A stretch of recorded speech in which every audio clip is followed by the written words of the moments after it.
Scoop পাইছে যে আমাদের বাইকে মারছে, তারা ম্যাক্সিমাম চাপাই করছে। তাদের উদ্দেশ্যটা মূলত ছিল ওইটা, মানে পক্ষ যারা ছিল তাদেরকে অবসান করা।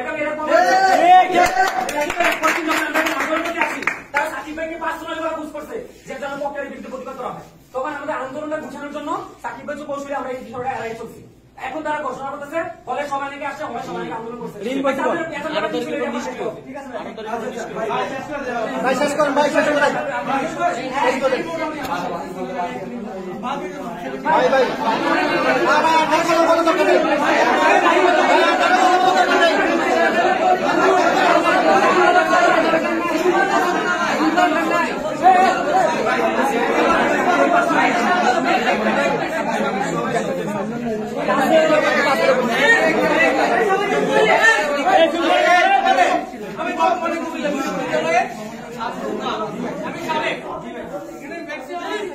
আমি অনেকগুলো ক্লাবের প্রেসিডেন্ট ছিলাম।